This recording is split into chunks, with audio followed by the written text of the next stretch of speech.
What's up, everybody? Welcome to Spiritual Space, Episode 1. Hold up. Oh yeah! Woo! Man, we're going to start it off real good subject today.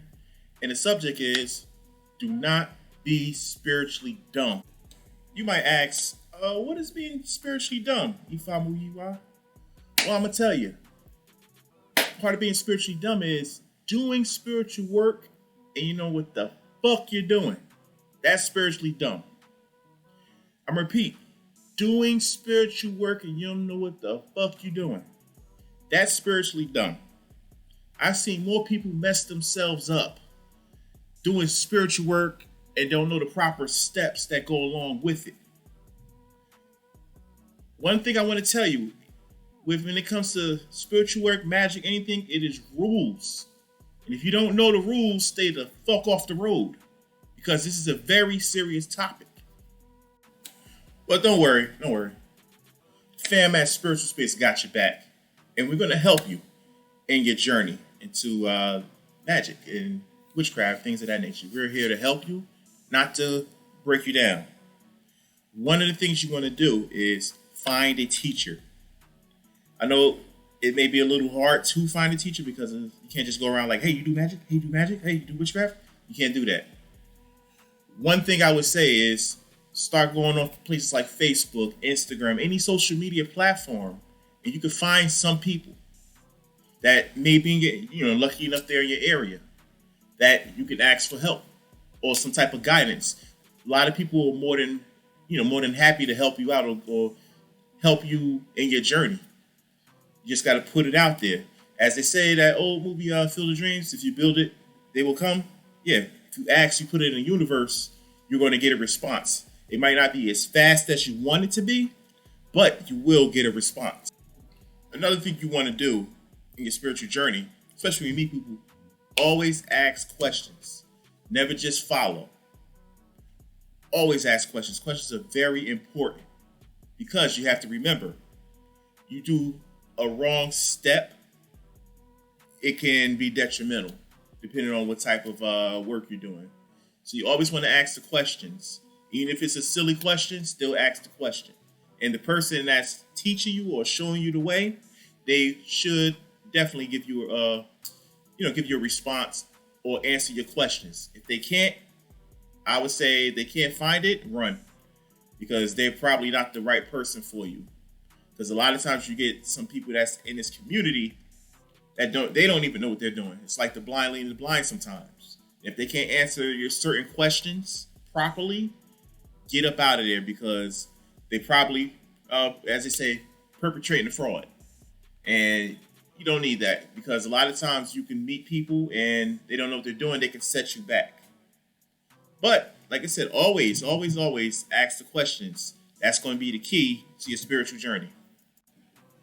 Another thing I noticed is sometimes you may get some people that teach this stuff or somebody that's trying to teach you, they'll have you do certain spiritual works by yourself. That's a red flag. Reason why I say it's a red flag, if it's something major, especially if you're doing graveyard work, you want to have somebody there with you to help you. Because you can bring spirits with you. You can piss off some spirits. Anything can happen. You always want to have that somebody there with you that's going to walk you through the steps. And then they can show you what you need to do. Because it's going to be a lot of mistakes, especially if it's your first time doing any of this type of work. So you want to definitely be careful with people like that. I've seen, in my years of in the spiritual community, I've seen people say, hey, take this, and just toss it in the graveyard. Walk by the grave and toss it in there. And they don't understand when you go in the graveyard, you got to pay to go in. You got to give an offering. You got to give a sacrifice. You got to know what spirits that you're working with. And people say, hey, just throw this in the graveyard and leave right out. That is a big no-no. And also, a lot of people don't know, when you walk into those places like that, you get dirt on your feet, graveyard dirt on your feet. That could bring certain energies to you as well. So you got to know when you leave out of the graveyard, you got to clean your shoes off if you stepped in dirt. You got to know, okay, when you're leaving out, you want to have your 9 pennies cleaning yourself so you won't take anything with you. Because anything we take or do, we got to pay it back. As they say, one hand wash the other, both hands wash the face. That happens. That's prevalent with spirit also. So you never want to just have somebody say, "Hey, go do this and that," because that can really mess you up. Another one. This is real popular one. That is tarot cards. They look great. They fancy. You see people reading them. So it's very impressive.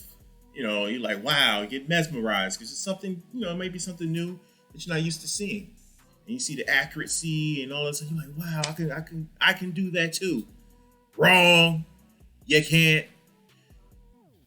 People mess themselves up reading tarot cards more than anything else. Because when you work tarot cards, you open up a portal. You open up certain energies around you. And if you don't know how to properly open up with tarot cards, and you don't know how to properly clean yourself with after you use the tarot cards, that is a recipe for danger. One client I had, she was using tarot cards, and she was doing it for a while. Nothing happened. Then boom, she got into a really bad accident. Then another thing happened. Another thing. It was ongoing. And when I did consultation with her, one thing that came up, I asked her, I said, "Hey, you use any type of spiritual tarot cards, anything like that?" She said, "Yeah." I said, "Okay, after you use them, do you clean yourself?" She said, "No." I was like, bingo, that's the problem right there. You're not cleaning yourselves. You're spiritually dirty. You need to go wash your spiritual ass. Jump your ass and do a spiritual bath, something. Because people don't realize you pull these energies, and this energy attaches to you, and it follows you everywhere you go. When you go to bed, everything. It's just following you around. It's like herpes. it's always on you. So you gotta know what you're doing. That's why it's very important. Do not be spiritually dumb. Get a mentor. You can buy a tarot card deck. There's nothing wrong with that. But consecrate them, and you gotta go consecrate it and all this other stuff after that. You can't just buy it and be like, all right, I'm just going to flip this on you and do this. No. You got to have a teacher or an elder or somebody to teach you how to use these tarot cards. You got to know what spirits that you're using, or the spirits that's talking with you when you're using the tarot cards. You got to know these things, because if you don't know these things, you're going to mess yourself up later on down the line. Like I said, it might not happen today, tomorrow, might not happen a year from now, but you're going to mess yourself up. You're going to run yourself into a wall. You got to take this stuff serious. I'm not trying to scare you. I just want to inform you. And the last thing, the most important rule out of anything you can do in life and magic and anything, be patient. Being impatient is the worst thing you can be, because you can really damage yourself. You can really mess yourself up being impatient. For example, we can talk about with the tarot card thing. You can see somebody reading tarot cards, and you see how like I said, you're mesmerized. You're like, you know what? Forget all those steps. If I move you, I said, I'm just going to jump right into it. Boom. You mess yourself up. Oh, I can do this. I don't have to. I shouldn't have to take all the steps. I'm a very smart person. Boom. You mess yourself up.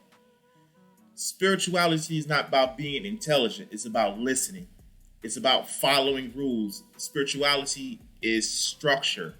You got to have structure. You got to follow the rules, because if you don't, you're going to mess yourself up. Be patient. It's 1,000,001 Orisha books out here. You can't read all of them. You can't. I've tried. Take your time.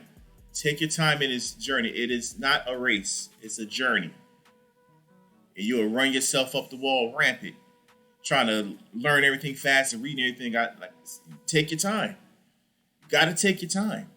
There's no way around it.